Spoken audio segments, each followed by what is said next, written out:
Welcome to Flat Earth Debate Live. I'm your host Nathan Oakley, and if you are new to this channel, or you've not done so already, then be sure to subscribe, hit the bell notification icon, and join button if you'd like to become a Nathan Oakley 1980 channel member and keep up to date with the Flat Earth Debate.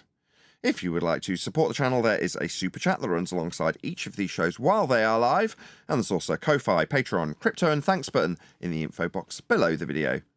Most importantly, if you'd like to join the discussion, simply mute the page you are currently watching, then click the link in the info box below this video to join the panel and express your views on the nature of Earth.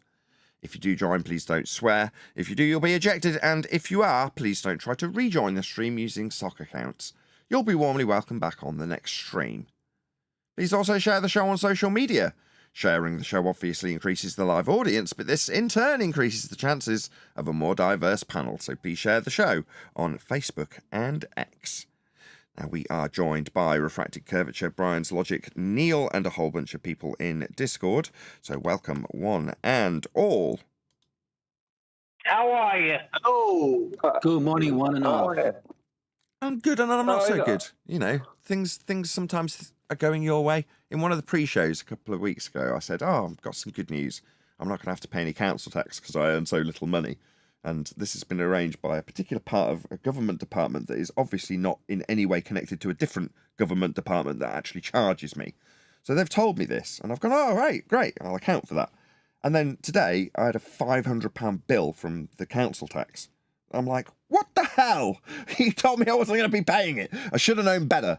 So, admittedly, today I've done other things. I went to the butterfly farm, so feel free to check out that live stream. I did about 20 minutes of live streaming from the butterfly farm, which is beautiful, with my sister and her daughter and her husband and obviously my wife and kids. So you can check that out if you want to. But based on that, I wasn't actually going to do a live stream today, but I kind of need the money. So I'm going to have to keep e-begging my way to covering this unexpected bill that I was told I wasn't going to be getting. But obviously I am, after submitting a whole bunch of irritating data. So, although it's the start of a live stream, after working on YouTube for, 4 or 5 years, self-employed, I applied, after Adam's advice, actually, thank you, Adam, he said, get a good accountant, and I did. And she sorts out all my tax for me and does all that stupid nonsense, and I had to have no involvement with any of that stupid government-related crap. I could just divorce myself from all of it, having paid someone to do it for me.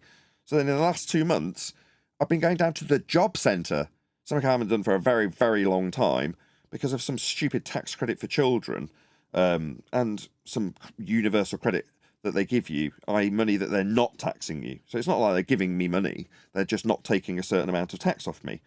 Or so they told me. Anyway, for that reason, here we are. Happy days for everyone else, because I was going to have a day off. So smash the super chat if you're so inclined. But we will do a bit of proper actual show now. Now I've got that off my system and moaned. Any evidence, scientific evidence? Can I was going to go on to gravity straight away, but go on. Go on. Happy birthday, Clover Oakley. Yeah, it was because it's Clover's birthday. That was the reason why. Indeedy, she's 5. I have one other thing to say. I noticed that you called out your special FED pet first when you named out who was on the show. What did I say? Refracted Curvature is your special boy. Does he bring you an apple in the mornings? Sorry, He does. Did not introduce all 3 of you this morning? What are you talking about? Yeah, but you introduced Refracted Curvature first, and he spoke the least. And I think me and Neil joined before him. But you always want to introduce him the most. What, you're accusing me of favouritism? I love it. It's not an accusation. Hold on, that's not an accusation. That's a fact. Okay. What do you want? You want me to agree? John is my favourite. I absolutely love John. More than you, Brian. More than you. Just so we're clear. I know you do. I know you do. It's not true. It's not true. I find myself in awe of some of the stuff that you do. I'm not saying that isn't the case with Refracted Curvature, but I'm often humbled by the work you do, Brian. I'm very, very much... I look up to you. Just let that be known as a fact. It's true. I look up to what you do. I admire your research, your tenacity. There's a lot about you, qualities that I will never, ever have. And they're all admirable. So don't look at it as having favourites. If you perceive that me introducing John first makes him my favourite, it's not true. I don't have favourites. What a load of promotion. What You're looking too much into this, Brian. I spoke while he was doing the intro, so my name went to the top of the list. He just reads off the list. That's true. I wasn't going to say that because it makes it slightly demeaning to you, but obviously you figured that out. For the audience's benefit, can I show them? I won't bother. I'll just slow this down. Behind where you can see Discord on screen is just a list of names who's in my panel, and I just read down them every morning. And the list changes depending on who spoke last. But obviously, Refractive was at the top of the list today, so I wasn't going to say that, though. Because this was. It has nothing to do with who's on the top of the list or who's on the bottom of the list. If you listen to the shows, we can see who's who. He never gets yelled at, John, never gets interrupted, never gets told to stop. And that's just something I've been observing for a long time. If you actually pushed to shove, right? If it came to it, Neil, you're going to be really pleased with this, right? If me and my wife were sat down being interviewed and we're like, "Who's your favourite character on the show?" Both me and my wife in unison would say you. You get told off the most, Neil. Yet you are probably more people's favourite than any other character on the show. You probably don't realise that. I know it. You're also amongst the most hated as well. With one comes the other, unfortunately, in this arena, Neil. He's switching it up on you, Neil.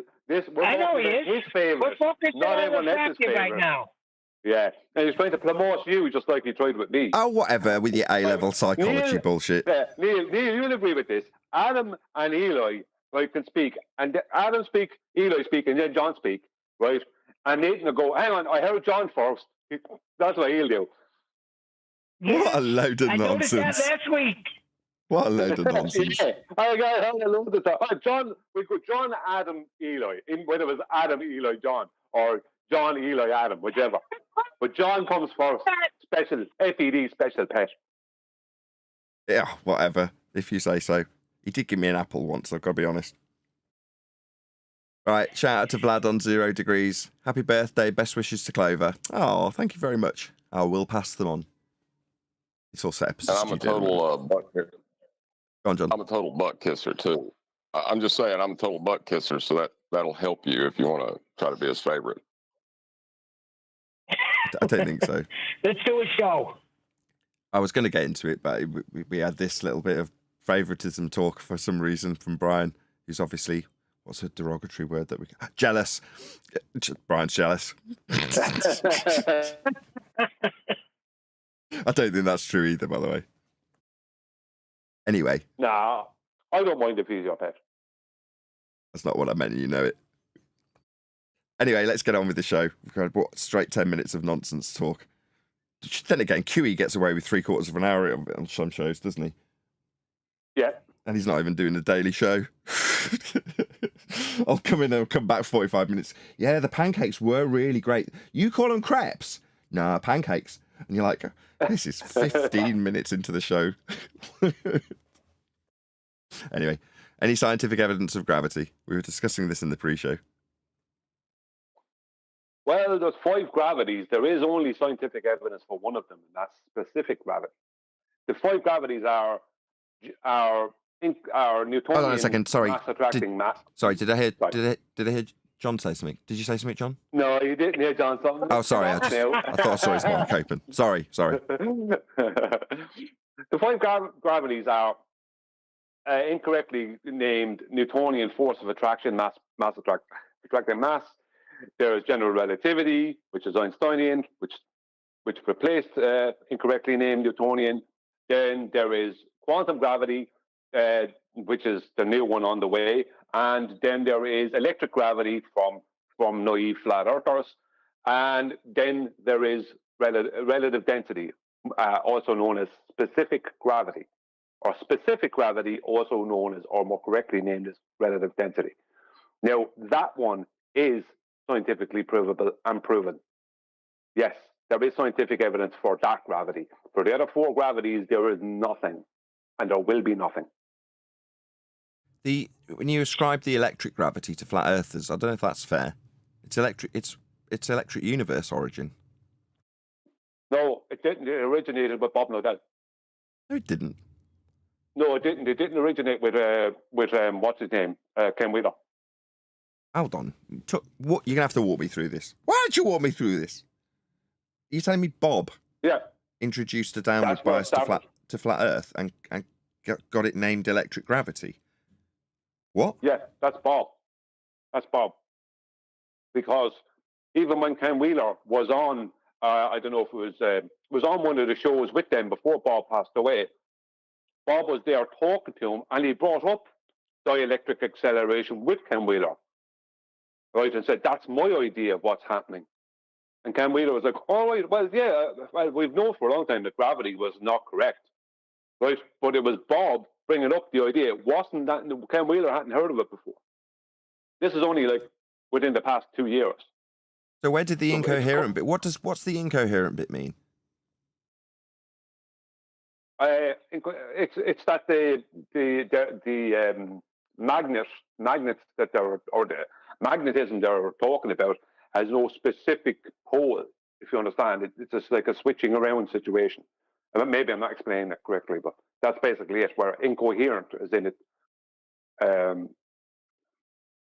I just basically it's if you look at incoherent magnetism, they don't behave as any specific particular type of magnet. If you understand what I mean. I'll ask Adam. Yeah, ask Adam. He knows it better than I do. Okay, so to summarise, there's 5. I understand it, but that incoherent part that never made any sense to me. Me neither. Me neither. I've just always felt too dumb to ask that question in case there was a really obvious answer. But after a couple of years of, getting sideline information and things like Adam being the emissary to the Ethereans, he's boiled down a lot of their concepts to the point where you go, no, that does seem like a reasonable question to ask. Do you know what I mean by that? If you hear a word that's inserted, these days when Witsit does it, I just roll my eyes. I'm sure you're the same, right? But back when you're ignorant of this stuff and you're like, okay, is there some validity? Let's pick this apart. There's a lot of it and there's quite a few long words, and how they're connected to the subject matter is going to be a task to unpick. But I feel that you would agree, would you not, Brian, as my favourite, that we've unpicked all of this nonsense now and can hear nonsense waffle from a mile away and know, generally speaking, where they're trying to connect some nonsense concept to something that doesn't really exist and why they're using the word in that instance. But as you say, with incoherent, why is that in there? I mean, if it's got something to do with the incoherency of magnetism, then I'm sure that'll get explained to us by Adam. It's a confession. You have to put that word in there. Well, I posted a video earlier on Master B, and it's this electrical engineer pulling apart, let's just say, free energy, right? Claims that people making videos that claim to show free energy in the videos, and he's pulling apart the tricks they're using and what they're actually doing. And he's showing how what they're actually showing can't work. And he's giving all the reasons why it can't, due to energy loss and different things like that, how this doesn't work. And he's showing it not working, right? And like, basically he's saying that these people who are claiming this stuff are frauds because what they're claiming can't be done. That's basically what he's saying. Now, if you can make enough people believe it can be done, and you can make enough people believe that there is a dielectric acceleration and downward bias, then you can basically intellectually defraud a lot of people, and maybe monetarily defraud a lot of people. But that doesn't make it true. And there's always going to be somebody out there who'll show you to be wrong. But how many of these free energy videos were shown on the channels of the people that we argue with on the flat earth side about this? How many of these things were shown on our channels as some kind of fact, when really the guy is even shown how they're using software and different things to make it appear like something isn't plugged in when it is, and different things. He's showing how these free energy videos are false. You know what I mean? So you have to ask yourself, when they use big words like incoherent dielectric acceleration, what does that mean? It means that you're wrapping up some downward bias claim in a big heap of jargon, doesn't it? To try and intellectually defraud people. That's how I view it. Maybe that's why they've got the... If it's a downward bias... Go on, John. If it's a downward bias, then it's not incoherent, right? Yeah, well, that would make it kind of difficult, wouldn't it? to be incoherent. If it's a downward bias, the whole point of Would make incoherence it is that it coherent. doesn't have. No, but when it's coherent, it means it's physical, and there's something that we would have to demand, or we would demand that they showed us. I think what John's saying is, if there's nothing coherent about it, then they just imply that there's a downward bias that they can extract energy from. But you need this bias, because then it's a constant flow of energy that can be extracted out from. If it doesn't exist, and we know it doesn't, some things go up, then where they're going to pull it out of, if it's going to seem plausible, well, invent the actual force that's creating a non-existent downward bias through an incoherent description, and hope no one notices the word. Well, I can pull it apart, and I didn't get a chance to do this when I was debating with it, right? Because there was so much of the debate was taken up by him, right, wanting to accuse you or QE of doing something instead of actually debating on the topic, because he didn't want to deal with a lot of things I wanted to bring up. But it doesn't matter either way, right? Either way, I won't totally throw the guy underneath the bus, right? But either way, the easiest way to debunk it is, the claim is that everything, right? Everything has electrostatics, right? Now, they're confusing electrostatics with static electricity, right? But everything is electrostatic, right? But that includes gas, because gas has ionic and covalent bonds, right? There's different bonds, but different gases have different bonds, but they don't have hydrogen bonds and they don't have metallic bonds, but they do have ionic and covalent, right? I think it's like the likes of what they call ideal gases, not ideal gases, sorry, helium, neon, I can't remember the name. There's five or six gases, and there's a specific name on. Noble. Like independent. Noble. What's the word? Noble. Noble. That's the word. I couldn't remember. The noble gases, they have ionic bonds, and other gases, and I don't know. Other gases have covalent bonds. I can't remember all the details, but I know they don't have hydrogen and they don't have metallic bonds. So that means they have electrostatics. So how come these gases aren't being affected by the claimed downward bias? Do you know what I mean? That's the end of that. It's over. Because they are electrostatic too, yet they're not being affected by this claimed downward bias. Got to be careful. Dielectric acceleration. Right. You've got to be careful. Someone who manipulates that gas and shows that you can affect it will then claim victory and say that there's an incoherent dielectric acceleration and a downward bias just by giving you that one demonstration. So careful how you phrase things. There is no demonstration. There is no demonstration. The only thing they can do is demonstrate with plasma. That's not gas. That's ionized gas. Doesn't behave the same. A plasma can be held in place by a toroidal field. Just 1 second, John. This is for the audience, because I heard a guy speaking about this a while ago on the show, right? Trying to argue with you, Nathan. When it comes to hydrogen fusion, right? They take a chamber completely sealed and they vacuum it. Then they fill it with a high density of hydrogen gas. They then heat the hydrogen gas to the point where it becomes a plasma. When it becomes a plasma, it's too hot for them to keep it in any kind of a solid container, right? So they contain it. So as it's becoming a plasma, they're containing it at the base of the chamber with a toroidal field, because plasmas will adhere to a toroidal field, right? So they can be held in place by a toroidal field. But that toroidal field is on all the time while that hydrogen is in there. But until they heat it and turn it into a plasma, that has no effect on the hydrogen. Magnetics has no effect whatsoever on gas. So no, there is no way out of what I said. It's bulletproof, can't be beaten. Well, there is an incoherent dielectric acceleration, right? It's just not a downward bias. That would be a coherent. That'd be coherent because it's going down all the time. Coherent, not incoherent. Incoherent is in all directions, muddled. They're taking two things that are antonyms and claiming they're synonyms. When you say an incoherent dielectric acceleration, are you talking about relative density? No, I'm talking about like with magnets. Oh, with magnets, yeah. Right. Yeah, that's not always going east. It's not always going north. It's not always going an objective direction. Right? Yes. That's It's what I was trying to muddled. explain earlier. Yeah. Right. It's muddled. So incoherent cannot be a bias. Exactly. It doesn't make sense.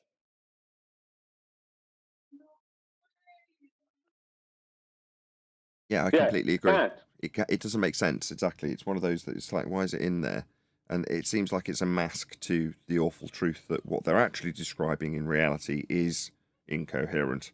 That is to say, muddled up, as you put it, in all directions.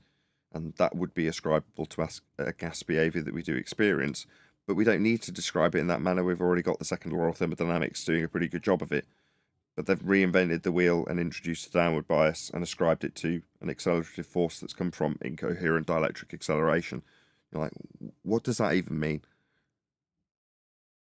Yeah, but what they'll try, see, this is the thing. What they would try to do now is they would try and change it around, call it say, yeah, it is incoherent, so there isn't a downward bias, but it's still there, it's still affecting things, it's causing the down and the up, that's right, and that's how it's affecting gases. But what I'm talking about takes that away, because gases are not affected by electricity or magnetism, right? They're not affected by it, right? That doesn't happen. They are electrostatic because they have electrostatic bonds, right? But they're not being affected by the very thing that they're, because Witt's claim is that all things are electrostatic, so all things are affected by the same thing, right? Basically, that's what he's trying to claim. It's like, no, gases don't adhere to what you're saying, and they are electrostatic. It's like, it's like black swan, right? If all swans are white, then one black swan debunks that. He's claiming all swans are white. The fact that gases have electrostatic bonding is the black swan. You know what I mean? That's the point. I never got to that point in the debate with him because it was the most of the debate was about how he was unhappy with you and QE. What it comes down to is they're trying to take freely and randomly in all directions and turn that into down, just down. Yep. Yeah, it's pretty straightforward when you break it down. Just like gravity, that is the same. It's no different. Can I say hello to my brother Chris, who's in chat? He was the one that first told me about flat Earth. So if you don't like me, you could blame him. If you do like me, you could thank him.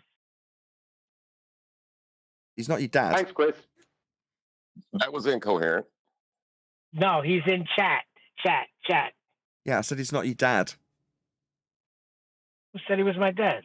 You said people can thank him if people like you. Anyway, moving on. For leading me to flat Earth, meathead. Nathan, do you understand my point? What I'm saying there? Yes. I don't know if the gases have electrostatics, and if all things are electrostatic, that means all things are supposed to adhere to this claimed downward bias, right? Then gases aren't adhering to it, yet they are electrostatic. That means that's the black swan. Yeah, it's the identical overcome for both heliocentric and, weirdly, flat Earth incoherent dielectric acceleration with a downward bias. Because the downward bias would be overcome in that rhetoric by your assertion that if it is to be believed to have this force attached to its magnetic properties, then gas would exhibit that behaviour. Ergo, gas would go down, go boom, boom, go splash, splash. Sound familiar? Yeah, it does, because it's the same problem and it's the same overcome. There is no difference, other than what they're saying causes an effect that doesn't exist on the flat Earth side, versus gravity being established as a downward bias throughout your lower and mid to high school education, and then change to a 4D bending space-time in higher education. But they ultimately achieve the same ends, creating an illusion of a downward bias holding you to a spinning ball, or for a flat earther, not creating an overcome for a ball problem, but slightly worse in my mind's eye, which is creating a false hope for a free energy system that will never come to fruition. Did we discuss that at the beginning of the live show or in the pre-show? I forget which. Either way. Well, Go on. Well, no, I'm just saying that the what kills them is the term weight, right? Because not only are they killed by the electrostatics and gases, but weight doesn't actually exist. It's only an apparent effect of buoyancy. So what they need to claim is that there is weight. But when the object is weighed in a vacuum, right, it weighs more, not less. It weighs less in air because there's buoyancy. Right, that's the end of that. That kills dielectric acceleration because weight would have to exist.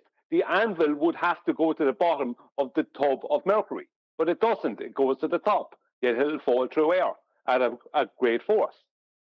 Why? What? Where did its weight go? It would never existed. So they'd have to prove weight exists before they could even talk about dielectric acceleration. Right. So we have got a video. I assume you wanted to cover this today, right, Brian? Is this from a guy called Lower Lodge? Yes. Lower Lodge? Yeah. Yeah, I haven't heard it. He made a video. He made another video. I don't know which one you'd like to respond to, but this is like a live stream. I haven't heard this. He made another video in the past few days. It was an hour-long video that might be better to respond to about flat Earth. Right, and this is like a hangout about flat Earth with him and his couple of friends. But the point is that he obviously, I just flicked through different parts of it, of both of them. And literally on the first one, I was able to turn it off after 2.5 minutes, convinced that he doesn't have a clue about what he's talking about. But he's a big YouTuber and he's growing very fast. And what the guy does is he normally deals with like missing person type stuff and, he goes through stuff like that. But he tries to pull apart nonsense. When it comes to this subject, I made a comment to him in his last video that I would be willing to converse with him. He doesn't have to be on his show. I can do it privately and go through the subject with him because I said, you can't learn about this subject if you're just doing a basic Google search. They've made that impossible, right? So all you're going to get is nonsense. And he hasn't responded to me, but yet he's responding to other people like Mark Sargent. You know what I mean? So far he hasn't responded to me that I'm aware of. I've offered him to speak with him about it. As I said, it doesn't have to be on his show, but he's got a big following and he's growing all the time. But this is a bad road for him to go down because regardless of how big his following is, this is going to embarrass him. That's the way it's going to be. Okay, well, let's do a call to action. So this guy is called the Lorry something. What's he called? The Lower Lodge. L-O-R-E Lodge. The Law Lodge. Okay, so I've put a link to his live stream. No, it's not his live stream. We're doing the hour-long video. So I've actually watched about 8 minutes of this, which is how much I was recommended to watch by Brian when he linked me, and I then responded to your comment. I don't know if you saw that, Brian. I actually responded to the comment you left him. Anyway. I didn't know that, no. Yeah, for a start, I was surprised to see that it was there and it hadn't immediately been scrubbed by the algorithm or him. So I was like, oh, great. Well, if I respond to your comment, at least it'll nudge it up a little bit. Anyway, I think I even went a bit further. I won't bother searching out that comment because I think I left a load of timestamps in there. But from memory, it was juicy right up to about the 12-minute mark where I was like, exactly as you said, you were like, oh, at that point, I just gave up. And I was pretty much of the same attitude. So should we get into this? I'll do my call to action. So yeah. you can see his link to this video going by right now. So please leave him a comment and let him know at Nathan Oakley 1980 sent me. So he can be pushed up even further in the algorithm and get some of that algorithmic love from our Flat Earth side of the fence, where we receive none from YouTube. So we would hope, if he were to make a response to us, given that we're reaching out to him and critiquing some of the things he said in his video about Flat Earth and some of the stereotypes that he holds, hopefully he'd make a response. And if he were to do so, hopefully put a link to our video. That's the selfish reason for me doing this. The vain hope that somebody will respond and actually put a link to our video. But hopefully he would do that if he was to make a response. So hopefully that's bought enough time for people to actually click on the link and go and leave him a quick comment. There's almost 100 people. Is there 100 people watching in this stream currently? 92. So just shy of 100 people watching. So yeah, I'm sure some of you will actually go and... Go on, Brian. I'm just saying that it would be a good idea to put that, to go to both videos and write the same comments. Because the video you're going to cover now came out a couple of days ago, whereas last night's video was only from yesterday. So I put it on both videos. That way it's going to be seen more. And more people will come and watch it. Whereas if you put it on a video from a few days ago, it won't, because this is only all happening in the past few days. So last night's video, put it on that one too, because it doesn't matter. It's the same subject. It's the same guy making a video within the past few days. You know, rotation so eventually. I'm Aiden Madison. Welcome back to the Lord. Okay, well, let's do a bit of it.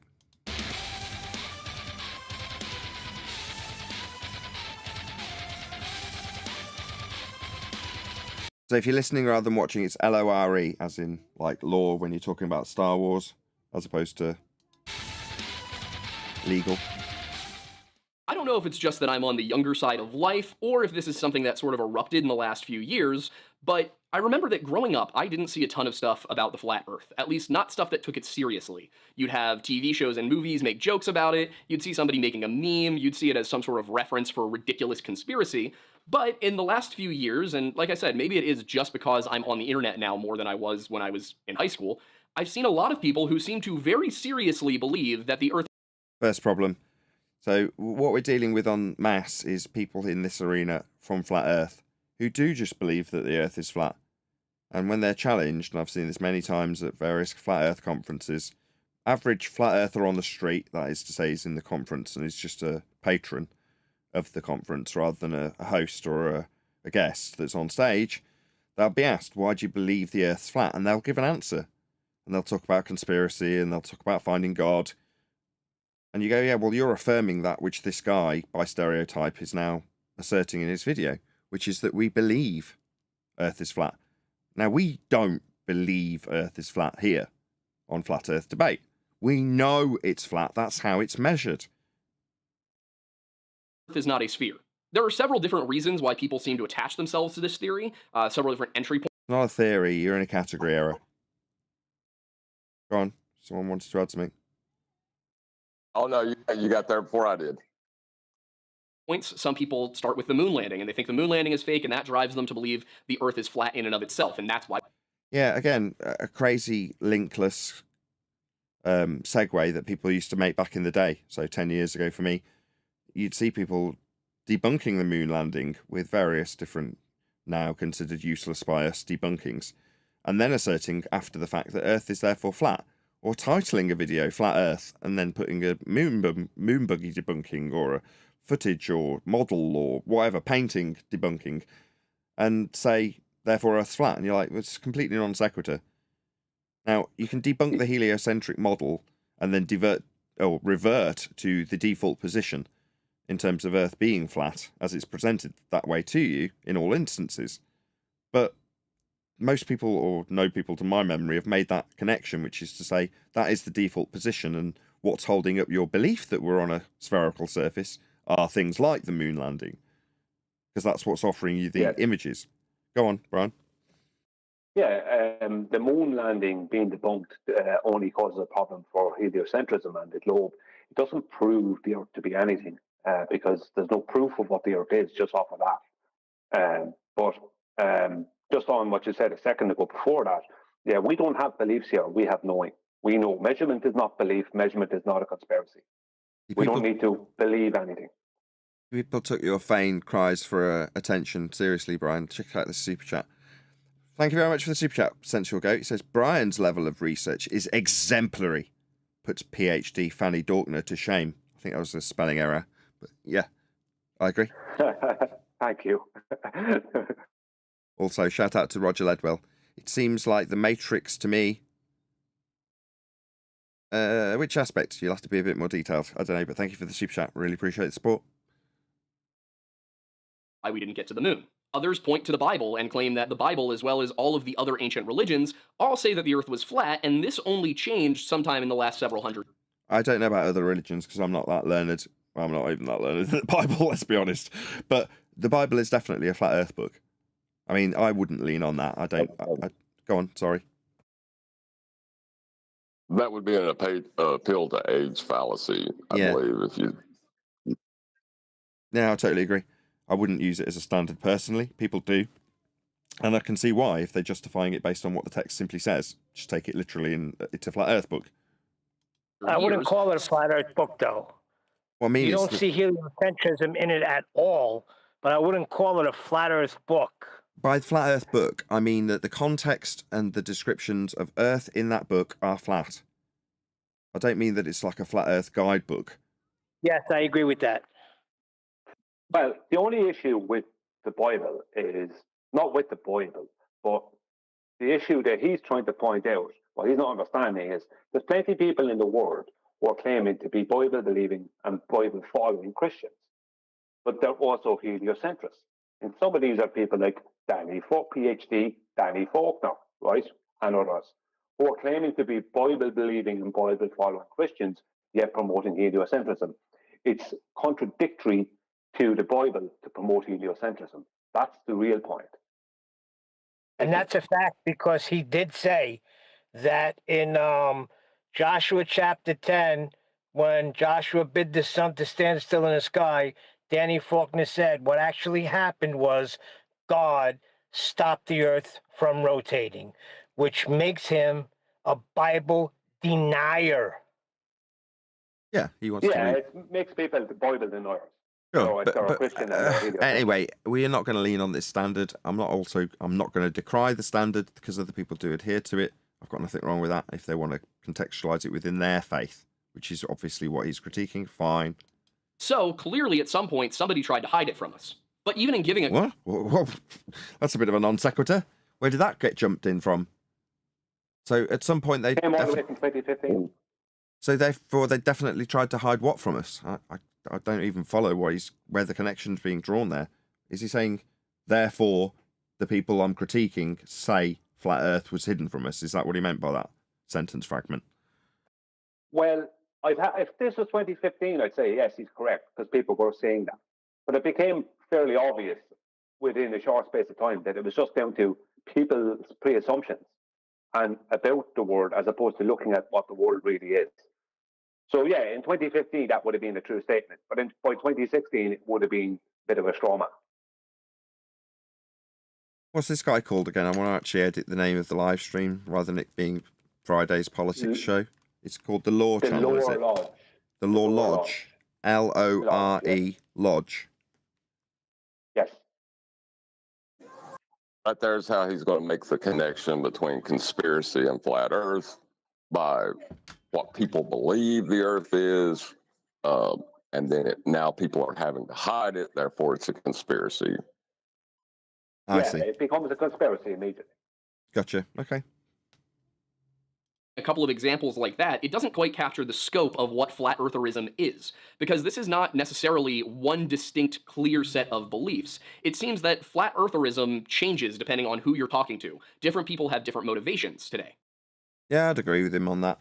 I mean, there are lots of different subcategories of flat earth believers, and they all believe all sorts of crazy different stuff that's often, if not always, unrelated to the actual measurements of Earth being flat. So in that respect, we, like you, summarize in detail. You're not really bracing against them by summarizing them, but we actually brace against a lot of those people for their lack of credibility or evidence, moreover. So, yeah, if anybody else want to disagree or agree with him, as I've just done? Yeah, he's correct. He's correct, but we don't come into that category. No. Us and those who follow the show here, because we don't have a belief. We're not making up stuff we can't support. You know, so yeah, he's correct. There is a lot of different types of believers out there. And that's because they... And Brian's correct. And Brian's correct as in, he might say, oh, well, you're a flat earther. You very specifically call yourself a flat earther, so therefore you're affirming my point that you're all in different groups and have different beliefs. No, we aren't of the belief of anything when we detail how, if you want to look at it this way, show you how your heliocentric world was measured flat. So you could say we're advanced heliocentrists if you want to affirm your bias with what we say, because we're showing the history of how the globe Earth comes from those measurements. Sod all to do with belief, and we often oppose people who call themselves flat earthers, not because they understand and appreciate how Earth is measured, but because they've got an idea about the Illuminati or Roman Catholic Church took the flat Earth measurements and made them into a globe, and how that globe that was made from the flat Earth measurements is claimed to work, and how they say it doesn't work. That's what a typical flat earther would do. It's been set up so that that's how they run the path of flat earthism, as you call it, or what it is to be, I've forgotten the term he used, he invented a new one, flat earthery or something like that. But what it is to be flat earthery could be, as I reiterate now, summarised by us affirming his point. We're not, because we don't have the belief, as Brian just pointed out. Yeah. As with many... In the end of the day, somebody took those measurements and started claiming that we were on a globe. So someone definitely did that, right?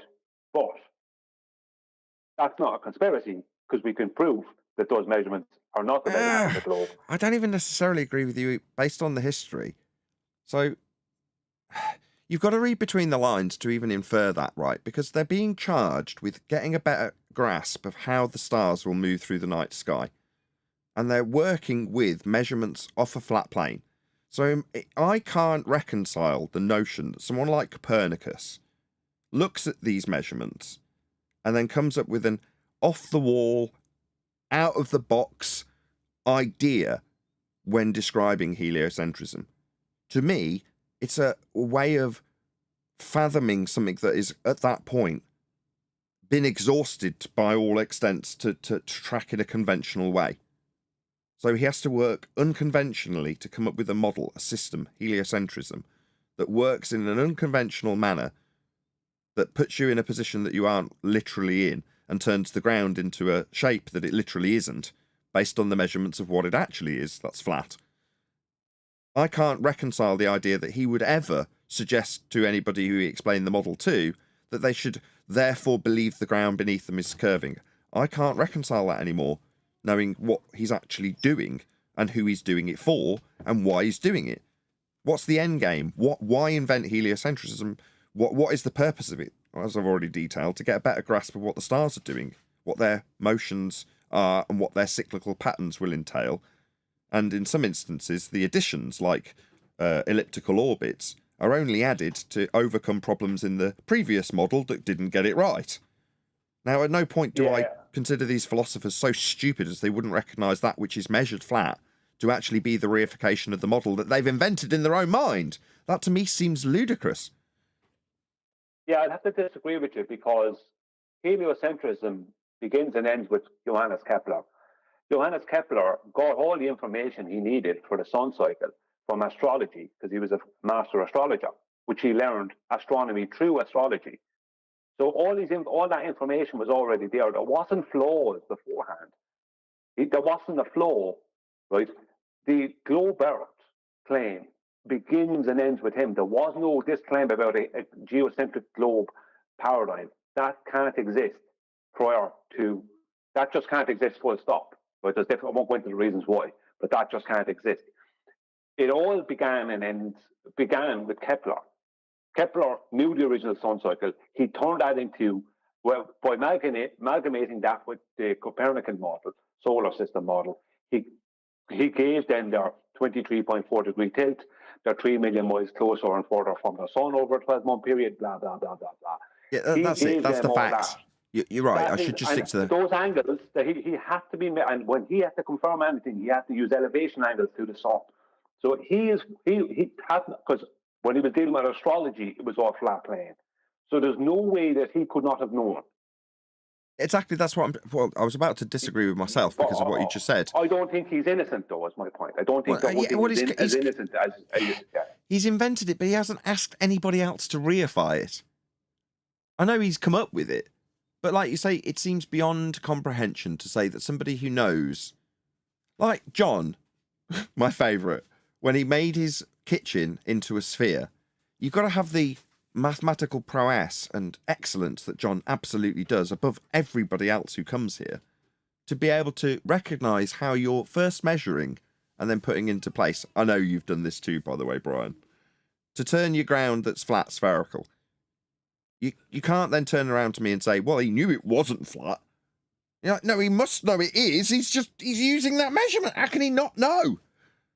So from that point forward, you can say, okay, it's Kepler. But I don't think this is even worthy of discussion. It's my fault because I'm trying to divine motivation of men in history when we know the history, and that's all that's relevant. Well, who came up with it? Well, you can just ascribe it to Kepler in this instance, right? And put a full stop and move on.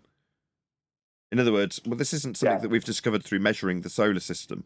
There is no solar system. We've got an idea and a notion that's come from a person. I can only pre-assume that Kepler knew exactly what he was doing and did it in, let's say, bad faith.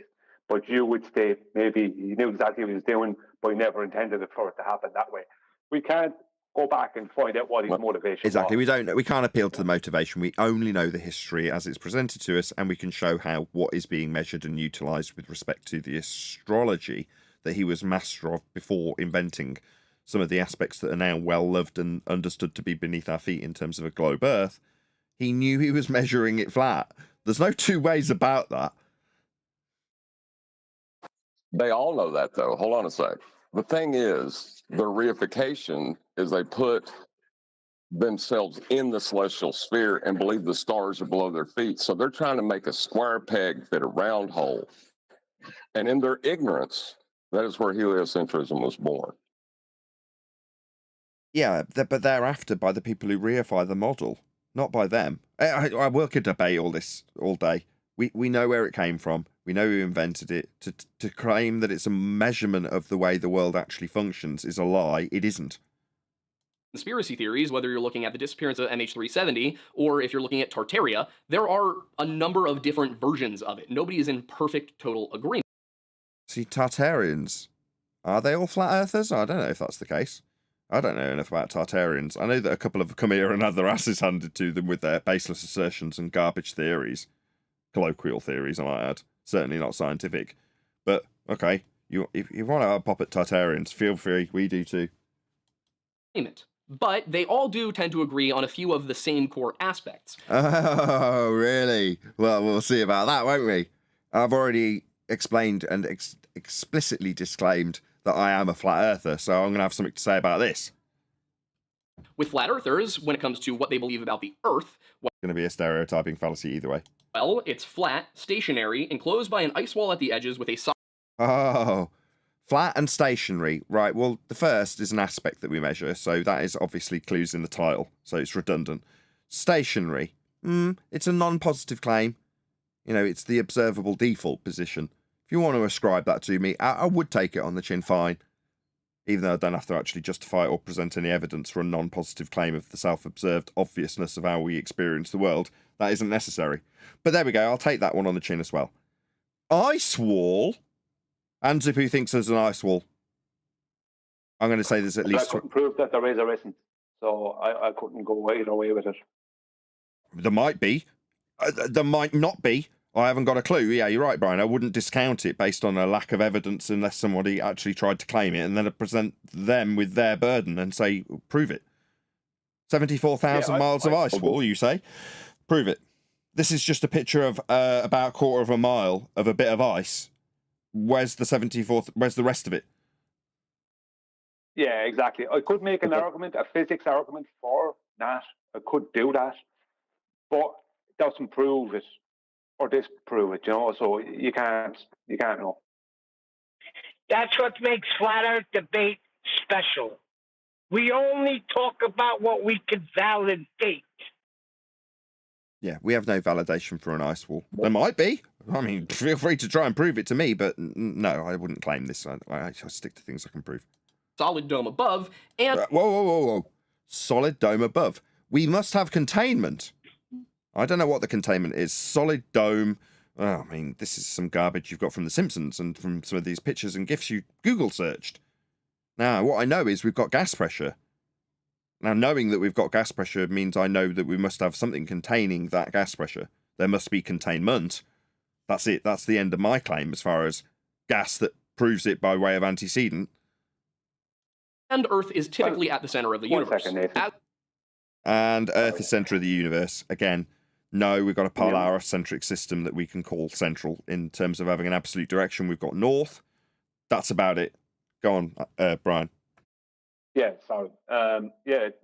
Just on those two points, the ice wall and the dome, I would claim containment for our liquid oceans, and I would claim containment for the gas and pressure that we have, because they both require containment.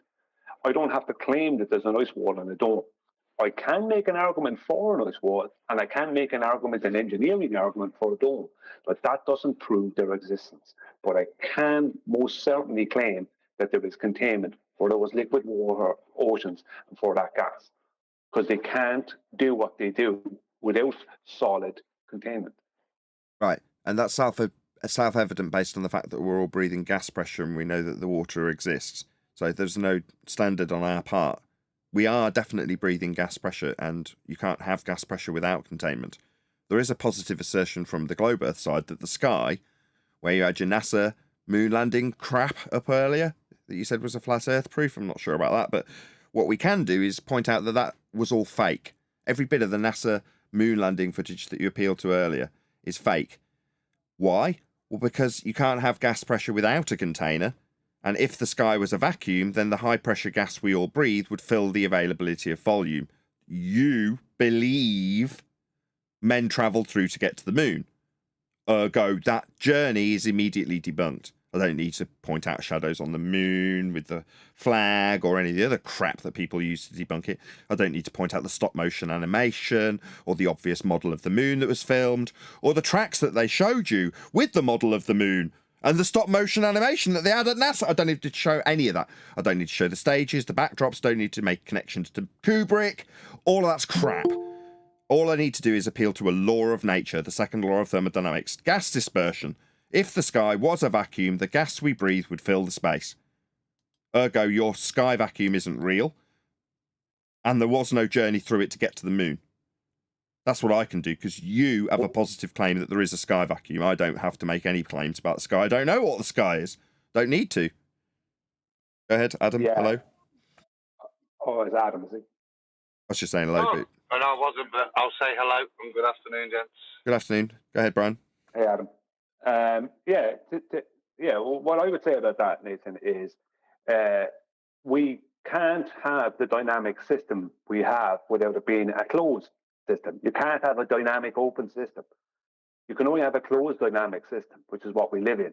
And if it wasn't for the sun constantly changing temperatures, which is affecting gases and liquids constantly in the world, right? If it wasn't for the sun doing what it does, right, then we would have a situation where we'd have, if we had the sun just in one spot, then we'd have a situation where we'd have a closed static system where we'd have a heat source that's stationary and everything else would just equalize. Like the gas pressure would equalize, depending on the temperature, where it is or whatever. When I say it equalize, there might still be a differential, but it wouldn't be a changing differential like we have with the sun.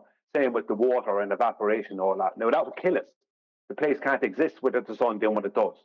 But it has to be enclosed for this to happen. It has to be contained for all this to happen. For us to have the dynamic system and the dynamic cycles that we have, those things can't be achieved without containment. But that's not understand what he's just to make the conspiracy theorist. I want to reiterate that. They're the one with the positive claim. Let's not level it as being conspiracy. It could be ascribed to that after the fact, but what's the positive claim that's being made? The positive claim, you had it on screen, reaction to this guy, whatever it's called. Forgotten the name of him already. What's the name of him? He's got a positive claim. Law Lodge. The Law Lodge has got a positive claim that he needs to defend. Now, when we hear and respond to their positive claim from the heliocentric side, he is on that side. That they have a sky vacuum that you can travel through to get to moon and things. We debunk it by pointing out that we're under pressure. Gas pressure, which cannot be achieved without containment. So if the sky is, as I said, container free, no containment, just a ever decreasing gradient, eventually reaching 10 to the minus 17 torr, for which you can travel through the high pressure gas, wave goodbye at the Kármán line to the high pressure, and then carry on going to the moon. Utter nonsense, a violation of the second law of thermodynamics, in response to your globe claim that the sky is a vacuum. What's the sky, you say? To flip the burden? I don't know. No idea. Didn't make any claims about it. I know we must have containment because we're breathing gas pressure. But Nathan, can I just say something quickly? They do actually, just 1 second, John. Go ahead, Wandek. They do actually admit they need containment, and their containment is called gravity. Gravity's not. They admit they... Yeah, they do need containment. Gas pressure needs containment. It's a law of nature, but gravity's not a force. It's a pseudo geometry now. Has been for 109 years. So it's not an overcome. Yeah. No. This is all, John and then Brian. That's not favoritism. John actually did get in just as one deck did. Go ahead, John. Then Brian. Then whatever his name is, Neil or something. Go ahead. yeah, this is all irrelevant. He's appealing to the explanations that flat earthers give, right? And then he's got explanations for what this is about, a subject of what is. And so the measurements is all that's needed. When you start trying to detail information that's unnecessary, it's part of the trick that people have fooled themselves with because they're not looking at what is. Neil? Brian, sorry. Yeah, I can't disagree with that, John, because it's true. They're not just accepting the measurement of what is. But when it comes to what one Dick said a minute ago, no, the forces don't contain, right? A force, even if gravity was a force, it still is not a container. You require solid containment for these things. Entropy will always overcome what they claim to be a force of gravity every time, all the time. That's admitted by them. So that's not a container. This guy is claiming gas pressure, temperature, and vacuum without a container. All of those three things require a solid container to be actualized. So this guy has three claims on the board he doesn't even realize he has. And all of them are in defiance of natural law. Yep. Neil? Nah, I was just going to say a concept can't contain anything. As for the various celestial bodies, the sun, the moon, the stars, all of the other planets, those are typically either underneath or within the structure of the dome itself, and they're not out in the vast expanses of space. They're also perceived to be local, although the extent to which they are local varies. In some cases... Go ahead, John. So there's a vast expanse of space that gas does not fill. According to them. Shout out to Roger Ledwell. He says frisbee golf can be fun. Go ahead, John. Sorry to cut you off. Oh, I was going to say, it's kind of a red herring. What is the subject? Is the Earth flat? Right. That's the question. Why aren't you addressing it with a measurement and just end it? If to him, why are you talking? Just show the measurement of how we measure Earth. Yeah, good point. Cases, they're only 3,000 miles away. In some cases, it's more, and in some, less. This tends to be because of differing beliefs on where the dome actually is.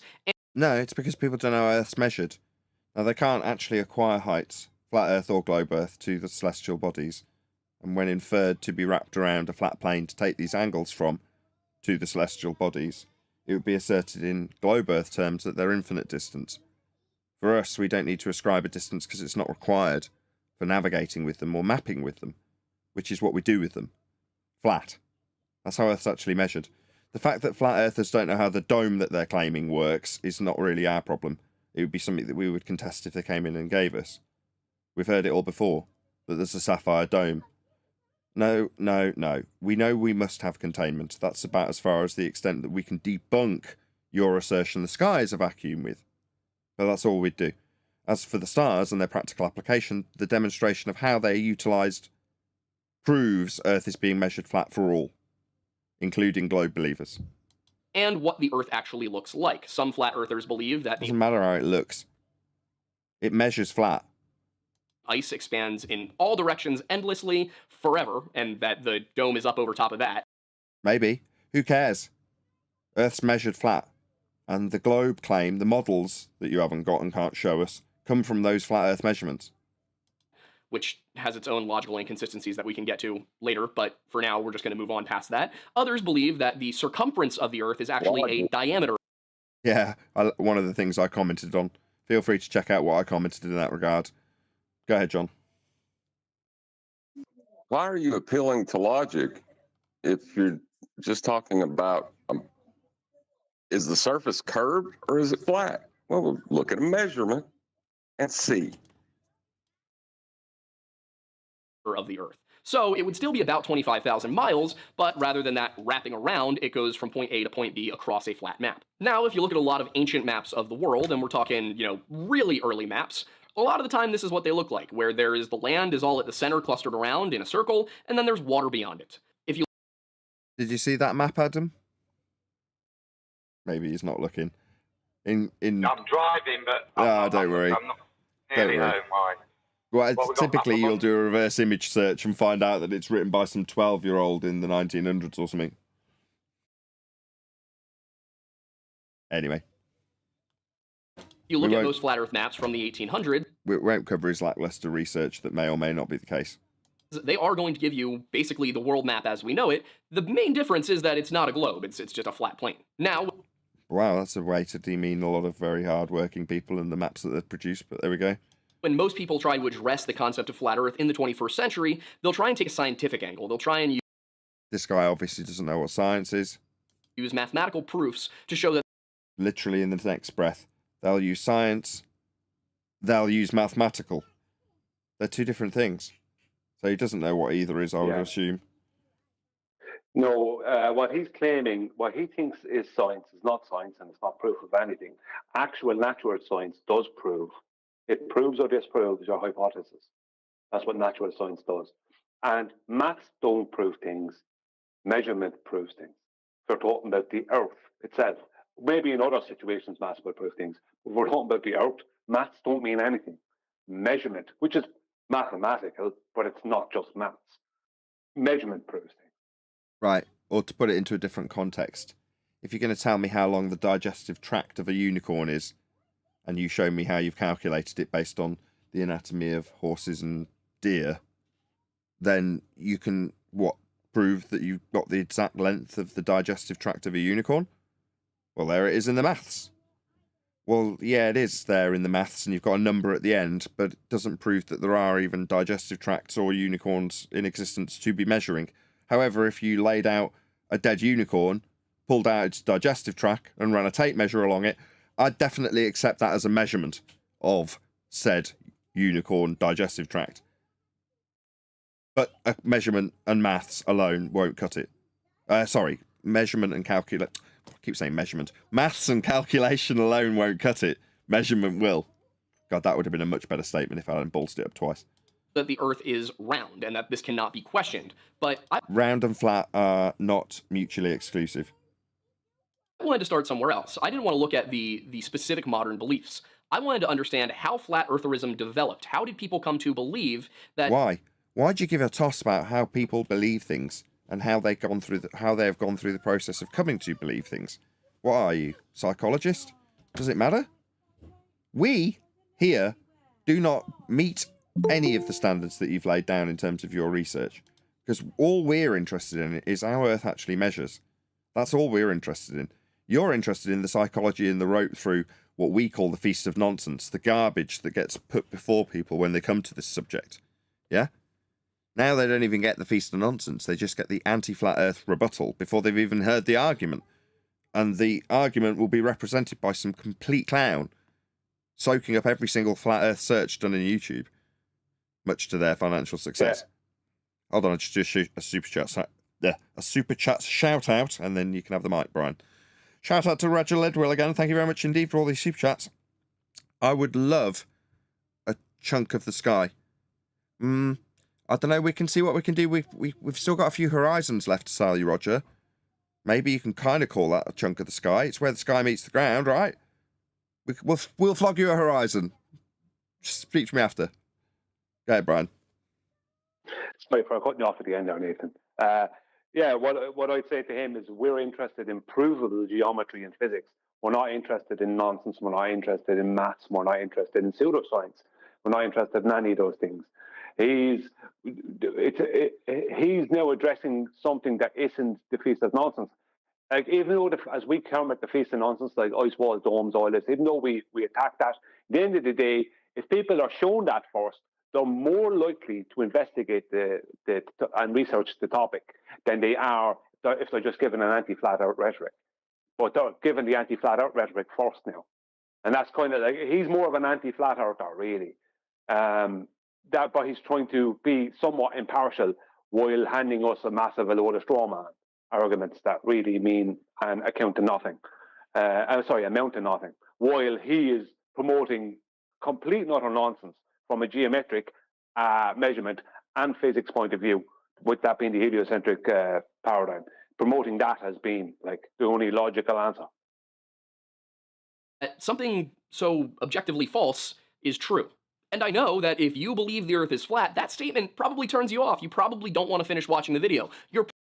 No, man, we're critiquing it. I mean, we have actually run out of live stream time because we've done a full hour, but we might do a little bit longer. It's not that what you say puts me off or makes me want to shudder in fear of you saying that it's demonstrably untrue by way of a baseless assertion. You're attacking people's beliefs in flat Earth. And what you might be surprised to hear from me is that in many ways I would align with you on that. Yeah? We also decry people who believe Earth is flat because they should be standing on the fact that it's measured that way for all models, including the globe. That's how it is measured. So this isn't a standard that you can lay at our door. Maybe other people's. I mean, you're doing it by stereotype, though, so you're going to get both barrels from us. Probably writing a comment right now. Sorry, go ahead, start again. I'll leave Neil go first, I'll go on. I was going to say, a lot of ways this reminds me like of my personal relationship with the Lord. I would say you can't have a belief. You have to have a no-so attitude that your life is hid with God in Christ. It's the same thing with flat Earth. You have to know it's flat. It's not a belief anymore. Once you have the facts, you have a knowledge of it being flat. Beliefs are out the window. It's not that there's a have to. We'll come back to you, Brian. It's more that it's a lot less stressful if you know it's measured flat. Because then when people are throwing unjustifiable claims at you or asking you to explain certain aspects of typically their heliocentric belief and how it would work on a flat Earth, if you know Earth is measured flat, you're a lot less inclined to be stressed out about that. Whereas if, like most, you believe Earth is flat, oh, and have you heard about the free energy that might be on offer? Or have you heard about the ancient civilizations that were covered in muddy water? Or have you heard about the lizard people that are exposed by the glitches in the TV system? Have you heard of any of these things? In other words, they'll segue away from their flat Earth belief pretty quickly. Or better still, tell you about how the globe doesn't work. Yeah, that's what you get from many a flat earther. But unfortunately for you, your attack as a stereotype wouldn't have accounted for the fact that we measure Earth flat here on Flat Earth Debate and demonstrate how that is the case. Because that's the only standard that you actually need if you're going to be a flat earther. And that, to address Neil's point, is far less stressful. You don't have to worry about their straw men. How would this work on a flat earth? Oh, I don't care. Who cares? Have you got a claim about how it would work on a globe? Because if you have, I'll show you how that globe claim you'll make will have come from a flat earth measurement in the first instance. Now, if you know that, you no longer feel the need to justify any of their bullshit claims that they're throwing your direction. How does this work on a flat earth? How does that work? This couldn't possibly work on a flat earth. No matter what you say about how it succeeds on a globe, I would just take the win from you. Oh, right. Well, that's a testament to the accurately measured flat earth angles to all these stars then. Earth measured flat for that to have succeeded. Well done, flat earth. That's what I'd be doing. Let's just do a quick shout out. Nathan, you said something the other... Let me just do the shout out, and then Brian's been waiting for about the last 3 minutes. Hi gang, long time no see, says, is it cause it's flat? Is it cause I is flat? My bad. Says, hi gang, long time no see.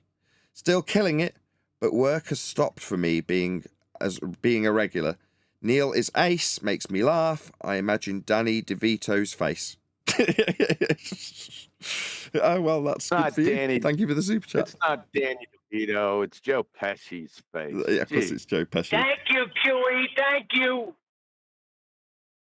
Shut up, Neil. Brian's been waiting forever.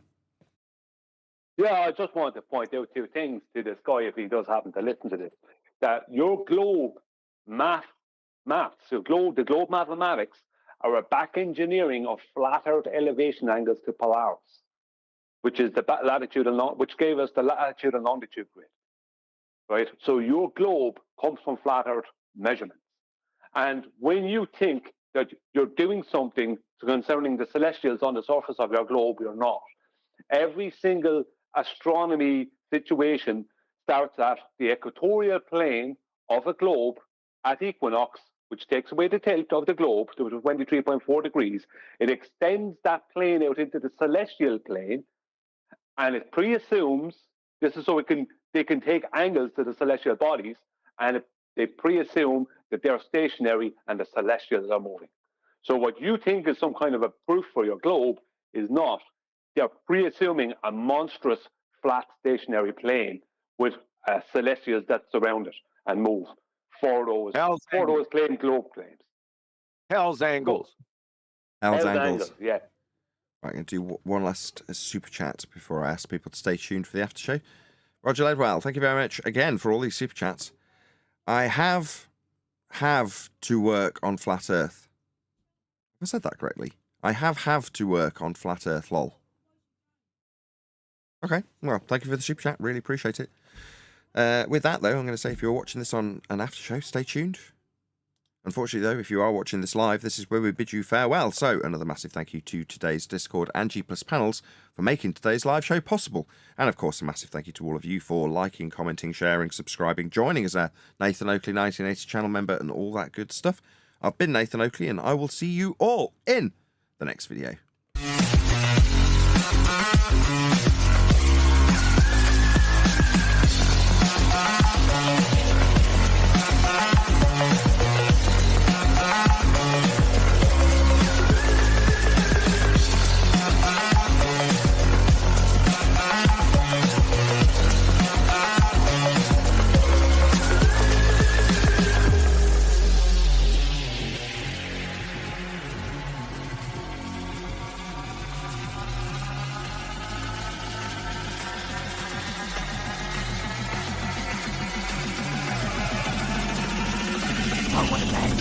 What a lovely day!